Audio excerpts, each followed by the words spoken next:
Okay, so today I got two figures to open up, and you can see what figures they are. Yes, that's Christopher Reeve as Superman. I have the standard edition and the evil version, the platinum edition from Superman 3. So Superman the movie and Superman 3. I guess they haven't got any Superman 2 action figures out from Mcfarlane yet, but I'm sure they'll be along soon enough. You probably have like General Zod. We gotta have a Lex Luthor and General Zod and Nuclear Man, so then we could get Superman 4 covered. Get Helen Slater Supergirl in there. That'd be cool. Up and away indeed. Welcome, Zazzle. Good to see you. All right. So I figured I'd go ahead and do both of these at the same time since they're essentially the same figure with different paint jobs. So we'll discuss the differences between the two. Later on in the week, I've got all of the Batman Forever retro figures from Target. So I'm going to do a special series on those, not just unboxing those, but comparing them to their vintage Kenner counterparts from 1997. So that should be a lot of fun. And time permitting, I'll probably open up another multiverse figure, but you'll just have to wait and see which one.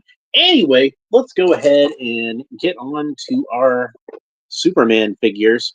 So anybody who's been watching this channel for long enough knows that I'm a fan of Superman. I've opened lots of Superman figures, and Christopher Reeve is my favorite version of Superman, if we're being real about it. I mean, like, I was just the right age when the first movie came out that, his version of Superman kind of defined the character for me in a lot of ways. Oh, sure, I've seen the character previously on Super Friends, and I'm sure I'd seen some episodes of the George Reeves television series, and I even owned a few Superman comic books at that time, book and record sets and whatnot, but none of it really has the same sort of impact as going to the theater and seeing your hero in flesh and blood on the big screen. And I did believe a man could fly. Like at that age, I was young enough I couldn't even see over the theater seat, so my mom would kind of prop her leg over the arms of the theater seat, and I'd just kind of stand up and hold on to her leg. That was how I watched the movie. See what 10-time vintage counterpart. The say that 10 times. Vintage Kenner counterparts. Yeah, it is a bit of a tongue twister, isn't it? Zazzle says, I really enjoyed Dean Cain at the time, but yeah, Christopher Reeve is the best. I don't think there's been a bad Superman yet. I don't know. Like, I saw that the new footage they put out today in that TV spot of David Cornsweat. I'm not impressed, man. Like, I don't want to get into like a whole thing about that right now, but when I was watching that, it's like he's all wall-eyed, and that shot just looked bad. Like, people be critical about the Zack Snyder movies, but at least the special effects were good. You got to give it to Zack Snyder knows how to do his visuals, but I'm sorry, that James Gunn Superman movie. It's like I'm just not impressed with any of that. I'm not going to talk about that anymore. We're going to talk about Christopher Reeve. Christopher Reeve's my favorite. But yeah, I liked George Reeves. I mentioned him before. I liked the serial with Kirk Allen. That was pretty cool. I enjoyed the Superboy television series from like the early 90s. I guess late 80s, early 90s. It was kind of cheesy, but it was fun. Smallville was pretty decent. I liked Smallville. I know some people didn't like it, and some people just like really love it. I was kind of in the middle on it, but I did like it. And the Superman and Lois show that you can see on HBO Max now, he was flying like a Star Wars pilot. Yeah, I can see that. It's like I had to get the taste out of my mouth, so I watched some of Christopher Reeve as Superman actually. And one of the parts that I watched was Superman's first night in the first Superman movie. And there actually is a shot where they do kind of like a barrel roll thing like that. And they do it so much better in 1978. It still looks good with the Zoptic effects and everything. And Christopher Reeve, he was a glider pilot in real life. So he knew how to fly. Like he knew how to look like he was flying, and you know, like that's kind of part of the reason that like he himself was a special effect in a lot of ways. But yeah, like Christopher Reeve will always be my favorite Superman. All due respect to anybody that followed or anybody that preceded him, but like at that point in my life, at that age, like I was young enough that it definitely made an impression on me. And try spinning, that's a good trick. But yeah, like defined the character for me more than anything else has. Even the comic book version of Superman, which you know is you know the ultimate canon of Superman, is the comic book because that's where Superman was born. Uh, you know, I kind of feel like the Christopher Reeve version of that just informed the character for me more than any other version. So he does have a bunch of extra hands. So let's look at the extra hands. Here's the coolest one, I think, of the extra hands because it's holding the crystal that Jor-El gives him, and he throws that into the snow to become the Fortress of Solitude. Now they did something cool with this, where it's molded in this green translucent plastic, and they painted it flesh color. Unfortunately, they painted the flesh color in between the finger and the thumb there, which really should be that should be like the crystal, I think, in there. But oh well, it's not that noticeable, especially if you pose it right. And a pointing hand, that'll be important later on. It's a surprise tool to help us later. And then, you know, you got some gripping hands and some flight hands and some kind of gesturing hands. So we got, all together, we got 10 hands that come with this figure. So here's one. So there's a lot of good display options as far as he goes. And that one. And I think you saw it already, but here's the flight stand. I didn't mention it. And we'll talk about that trading card in a minute. Where did I put the trading card? There it is. Okay. We got more hands to come out. These are kind of like flight hands or saluting hands, where they're just completely flat and have the fingers extended. Oh. But there's two of those identical, one for the left and one for the right. Yeah, there we go. Bunch of hands. This is a collector edition figure, which means it's overpriced. And that means that it also, like, it should have come with one of those trading card stands, but it didn't. That disappoints me. I kind of feel like every one of these should come with a trading card stand. Every one of the collector edition figures, but they don't. They don't. But they should. It's really irritating. So, and then the last accessory we have is this extra head. And this is actually the evil Superman head. So both figures come with both heads. So the evil Superman comes with the standard Superman head, and the standard Superman comes with the evil Superman head. He does have like a little bit more stubble on his chin, I think. It looks like it to me anyway. So, but you know, you can tell his hair is like a little messier, like it was when he was evil Superman. But it doesn't have the gray on the temples. I'll point that out when we get to that figure. But let's go ahead and get Superman out of the package. I want to make sure I don't snag this cape on anything, so I'm going to be really careful when I try to take it out. Oh man, he looks great. Excellent likeness of Christopher Reeve. And he does have one of the cool wired capes that I love so much. Ah, yeah, he looks good. So, there he is. Looks just like Christopher Reeve. And it's got like a lot of good detail to it. He's got that kind of light stubble that Mcfarlane likes to give a lot of the figures nowadays. Not enough that he looks like he's unshaven, but enough that he looks like, you know, maybe like he shaved a couple hours ago.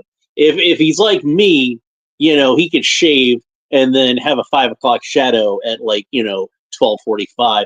So now, one thing that does kind of disappoint me about this figure, just this is just me nitpicking, is you can see that the emblem, the yellow parts of the emblem are just kind of slightly off center. You can see how the border is a bit more narrow at the top than it is at the bottom. It's just the yellow parts are all just a little bit high as far as fitting onto the red border it makes it a bit thicker. I'm nitpicking. I'm just nitpicking is all it is. But I think it would have worked better if either A, they had just printed the whole emblem on, or B, sculpted the entire emblem on. But what they chose to do was just kind of sculpt the basic shape of the shield and then, red and then yellow over it. Or is it yellow with red over it? But it's got red and yellow paint on it, is the point I'm trying to make. So, and he does have the symbol on the back of the cape. And we can see that they, just like in the movie, it's a yellow shield with a yellow S and a yellow border and a black outline to make it stand out a little bit more. So, so yeah, that's pretty cool. Let's have a look at some of these hands, since we got so many hands. So this first one I'm going to try out is going to be the pointing hand. And that's important to me because I think everybody remembers that one famous publicity photo where he's standing out in front of the New York skyline and pointing up. So we can kind of replicate that with our figure. So that's pretty cool. And let's try one of these flight hands on here. So, whoosh. And again, Christopher Reeve was just like, since he was a glider pilot, he understood the aerodynamics of how you should pose while you're flying. So he was able to get like a lot of these really good sort of realistic flying poses. Very cool. So I seem to remember that a lot of the publicity photos, one of the more common ones I'd see would be him with his fist cocked back against his chest, and the other one thrust forward. Yeah, you remember this one? That was one that was like it was on the cover of People magazine. Yeah, the Superman theme is pretty much always stuck in my head. But on People magazine, they had the pose kind of like that. I'm trying to replicate it as best I can. But yeah, that People magazine cover, my mom actually cut the cover off and taped it up to my wall. So I had that for a wall decoration. So I got a lot of affection for that pose. I'm trying to capture it as best I can. Something like that. And then I'm not going to do all of these hands because there's so many of them, and I think you kind of get the point. But I do want to... Oh, wait, that goes on his left hand. I do want to put the... I'll put one of these kind of open hands on there. I think that'll... This is kind of a neutral sort of pose for a hand. Like if the hand's just kind of relaxed, not really doing anything, and you just kind of let it just kind of go on its own. It's that kind of pose. But yeah, the crystal actually, it looks like it goes on his left hand. So let me go ahead and put that on his left hand, because I definitely do want to see him with the crystal.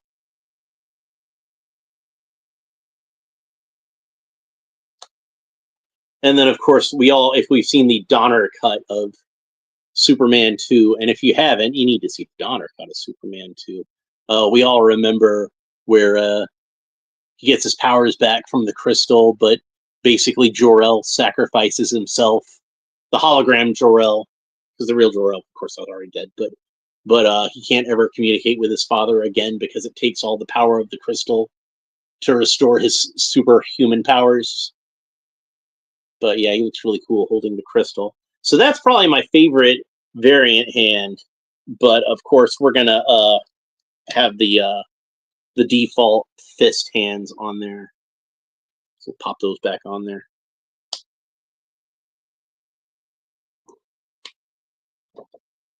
But yeah, he's a really impressive looking figure. He was definitely worth the wait. I'd have been excited about this one for a while.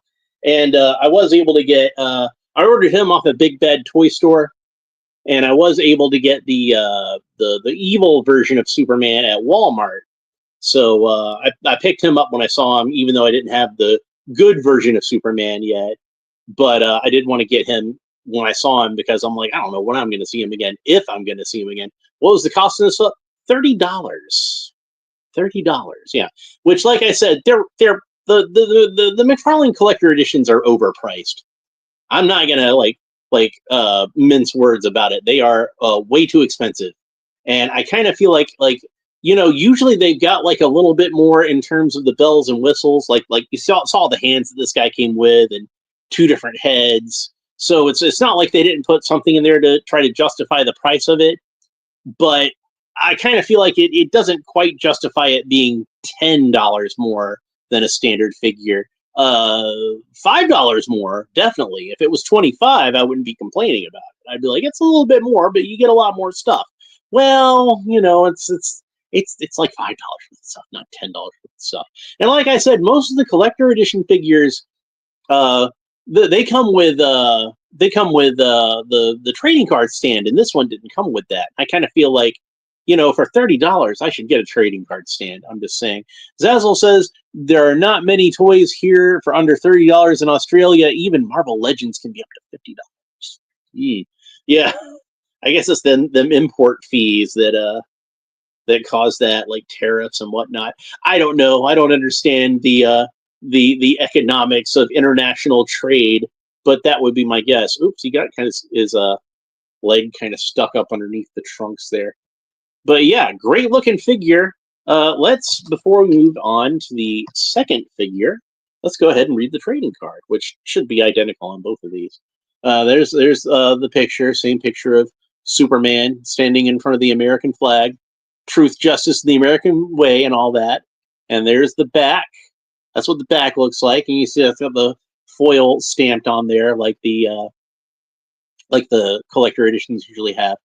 And it says Superman the movie, real name Clark Kent, Kal-El. From the doomed planet of Krypton, two parents launch a spaceship carrying their infant son to Earth.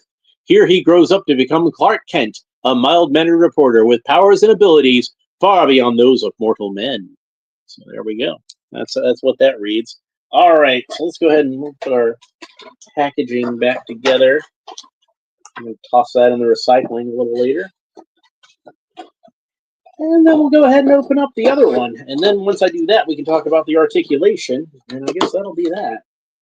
So since it's the same exact figure pretty much, it's going to have the same exact trading card. So we don't have to read the trading card again. You see why I like to do these variant figures as one video?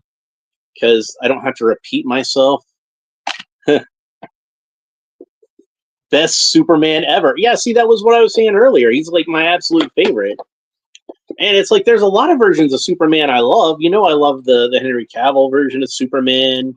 I was just paying some props to George Reeves and the Fleischer Superman cartoons. I'm looking forward to the Mcfarlane Fleischer, the Multiverse Fleischer, not the Superpowers Fleischer, which obviously I already have. But we'll go ahead and get the trading card and the flight stand out of here.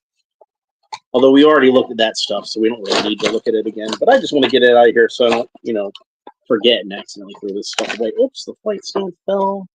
There we go. Okay, I'll put that together later because you guys don't need to see that again.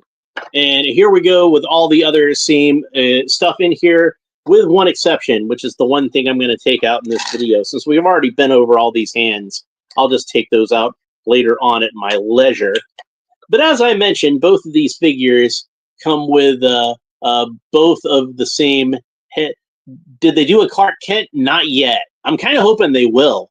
Especially since, we have the junkyard fight version of Superman. It would be really cool to have a Clark Kent for him to fight. Now, when I take the picture for the thumbnail, it's just going to be like good Superman versus evil Superman, which is not really what they did in the movie. But it'll be a cool picture, so I don't care. So he's got... This one default has the evil Superman head on there, obviously, because it's evil Superman. But what they did with the standard Superman head is you can see they've got his eyes painted red to represent his heat vision. Is that Drunk Soups? Yes, that's the one that he was drunk in the bar. So yeah, I really like that scene. I think everybody's favorite scene in Superman 3 is the junkyard fight. Love the junkyard fight, but I kind of feel like there's some interesting psychological elements to it. Like when Superman goes bad and he's doing bad things, which he's basically playing pranks if you think about it. He's not like being a dictator or anything. He's not like being General Zod. He's not killing people. You know? But he's being as evil as I guess Superman is capable of being. But I think that he's just kind of overcome with guilt. And when he splits into the evil Superman and the good Clark Kent, I think that he's Clark Kent because that represents his humanity, like the human side of him, and his guilt over the fact that he's fallen so far when he's become this dark version of Superman. So when he's trying to kill Clark Kent, he's trying to kill like his own conscience, like his own guilt, and of course Superman's humanity is what winds up winning out in the end. And you get where the music kind of he pulls open his shirt and he's got the Superman emblem underneath, and you hear that music swelling, and it just sounds so perfect, and it's just such a great scene. It's Superman 3 is not the best Superman movie. I don't think that's a controversial statement for me to make. I think a lot of people would say it's even the worst Superman movie. I don't know if I'd go that far, but yeah, it is beautiful. But that moment right there is just pure gold. And there's so many great moments in that movie. For a movie that's not that great, there's a lot of really great moments in it, which is why I still go back and revisit it from time to time. So we saw the evil Superman head earlier that came with the standard Superman, but we can get another look at it here. And he does have like a little bit of gray kind of dry brushed onto the temples. Gaz says that's the best scene in the film, although there's some other great scenes in the movie as well. I think that Superman 3 is a highly underrated film. Well, my second favorite scene in Superman 3, I'll go ahead and talk about that for a little bit, is the scene right after the class reunion where Clark is helping Lana Lang clean up the gym. And there's a lot of really good dialogue bits like this between them where they'll be having like two completely different conversations at the same time. But there's this great bit where like she's talking about like how her marriage kind of fell apart, and she's like, what the problem of but she then she gets kind of distracted because she notices there's like a lot of potato salad left, and she's like, oh, there must be like a gallon of potato salad left. You know what the problem was? Going back to her marriage, and Clark's like, too much mayonnaise? Mayonnaise? Why would you say that? He loved mayonnaise. So I thought that was really funny. But I'll say this about Superman 3. This is the best thing I can say about Superman 3. As far as being the best Superman movie, it's not the best Superman movie. But as far as being Christopher Reeve's best performance as Superman, it is absolutely his best performance as Superman. I think he is awesome in that movie. And part of it, I love the way he plays Clark Kent in there, because he's not laying it on as thick as he does with Lois Lane. When he's with Lana, who grew up with him, he's playing it a bit more natural. And you think about the scene where they're at the bowling alley and Brad's trying to show Ricky how to bowl, and he's basically kind of drunk and he's embarrassing Ricky, and Clark's like, I think Ricky can do fine on his own, kind of thing. And like he's got like that sort of okay, so this is gonna seem like a non sequitur, but the part in Kill Bill where Bill is talking about Clark Kent, and he says, what are the characteristics of Clark Kent? He's weak, he's a coward, he's unsure of himself. Superman, or Clark Kent, is Superman's critique on the whole human race. And I think that Bill misses the point entirely. And I think that's on purpose. I think Quentin Tarantino meant for Bill to miss the point. Bill's a supervillain, basically. He doesn't understand what makes Superman Superman. And that Clark Kent is actually a guy with a lot of good qualities. And Clark Kent people think he's a coward because he disappears anytime there's trouble, but he's really turning into Superman. Clark Kent shows bravery a lot of the times. Like you think about when Clark steps in front of the gunman in Superman the movie, like in between Lois Lane and the mugger, like just jumps right in between her without a thought. Clark Kent stands up for the Daily Planet in Superman 4 when the Warfields buy it out, and he actually goes up to Lacey and is talking about journalistic integrity and all that kind of stuff. Clark Kent is a good man. He's brave. Clark Kent is not Superman's critique of the human race. Clark Kent is Superman's love letter to the human race. And I think that's, again, why when he splits into his good and evil personas, the good one is Clark Kent, because Clark Kent represents his humanity. So it all kind of ties together. So, yeah, let's have a look real quick. I want to compare the two versions of the evil Superman head. And the faces look pretty much the same to me. And the main difference is that, like, I think they maybe got a little bit of gray on the Superman, the movie versions. They might be identical, but it seems a little more pronounced on the Superman 3 version. But the Heat Vision heads, those are definitely different. Yeah, where Clark sneezes and knocks the ball through the pins. Oh, I love that part. But yeah, Christopher Reeve was just, like, to me, the sign of a great actor is even if you're in a project that isn't necessarily the best project, you're still going to bring 100%. And Christopher Reeve was that kind of actor. And I honestly feel like, even though I think he knew Superman 3 wasn't going to be the best of Superman movies, but it didn't stop him from giving the best performance he possibly could. And he was awesome in that movie. He was good in Superman 4. He of course, he was good in the first two. But I think that Superman 3 was like Christopher Reeve at his absolute best as far as a performer. So if we compare the two figures, we can see that, much like in the movie, it's a much darker red, more of a burgundy, much darker blue, almost like a navy blue, but not quite. Whereas the Superman, the movie version, is like that kind of pure cyan, like you'd see in a comic book. This is very similar to how Superman was colored in comic books at the time. And this is a little more like how he's colored in comic books now.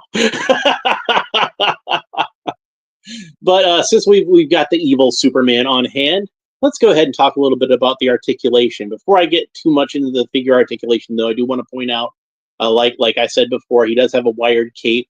That's about the extent of the wingspan of the cape. So, and he does have the same decal on the back. They didn't make that a darker yellow. It's still kind of like the bright canary yellow, but you can see he does have like a darker yellow on the belt and the emblem. Look how baggy the trunks are. I have both these, the Mezco and the NECA. Yeah, I've got the NECA figure. I don't have the Mezco figure because I ain't rich. But I got the NECA figure. They did a good job with that. All right, so let's go ahead and talk about the articulation a little bit. Superman can look up about that far, look down about that far, tilt his head kind of quizzically from side to side, rotate the head all the way around. Of course, the arms rotate all the way around the shoulders, and they got butterfly joints, so those can kind of move any which way you want to there. Backwards about that far, forwards about that far. Gaz says, I love the scene with the fire chief at the chemical plant when Superman says, how can I help? And the chief replies, oh, it's you. Yeah, I like that. I like it. Get this man a helmet. Oh, never mind. That's another really good scene in that movie where I like the way that he handles the fire at the end, which is a very Silver Age comic book thing to do, where he freezes the top layer of water at the lake and flies it over it and lets it melt and rain and everything. That's a really good scene also.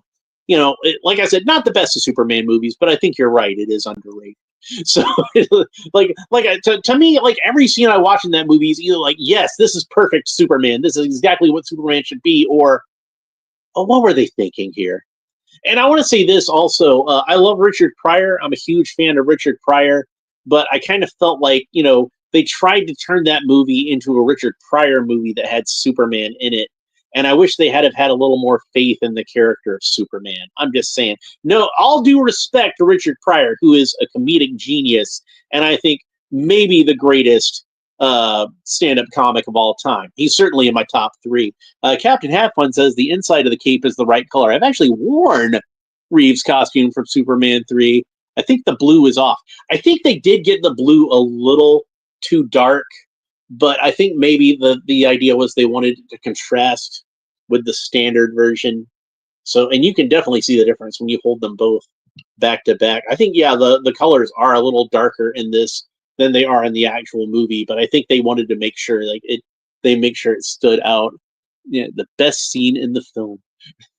So, okay, I was talking about articulation and I got distracted again. All right, so he's got the cool torso articulation, so we can move that around pretty much whichever way we want. Rotates all the way around, both at the where the rib cage meets the abdomen and where the abdomen meets the hips or the waist. Sorry, the hips. Superman can kick up about that far, so he can kick Clark Kent right under the jaw.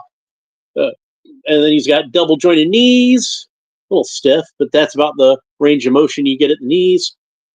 No boot cut. Mcfarlane figures don't usually have a boot cut, but he's got the cool Mcfarlane ankle articulation, so it can rotate all the way around where the ankle meets the shin and where the ankle meets the foot. And since I forgot to mention it before, he's got the cool Mcfarlane wrist articulation as well. So there we go. There's that. So what else was I going to say about these figures? Oh, we got to do a couple of more things since I did a little bit of posing earlier, but as tradition, like I like to do with Superman, check out how high he looks. It's not much.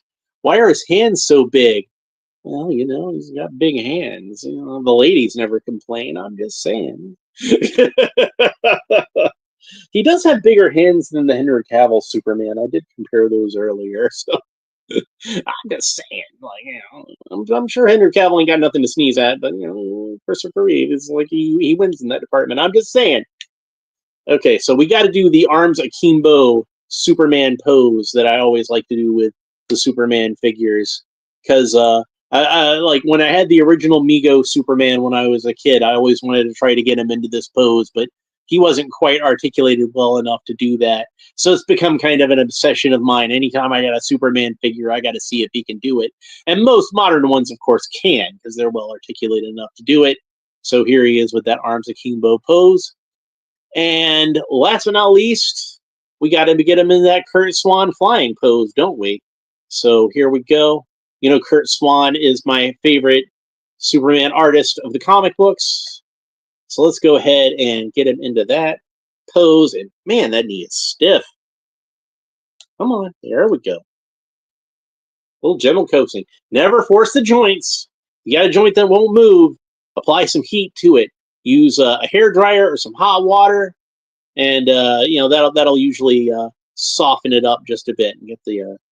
Oh, yeah, I forgot to mention. He's got toe articulation just to show off. Although it seems a little stiff on that one, but it's there, trust me. Really stiff toe articulation. I don't really use toe articulation anyway, so I don't really care. All right, so here we go. The classic Kurt Swan Superman flying pose. Awesome. No, Superman has 1,000 as perfect size hands. I can palm a basketball. Superman makes most of their figures' hands look silly. Yeah, there we go.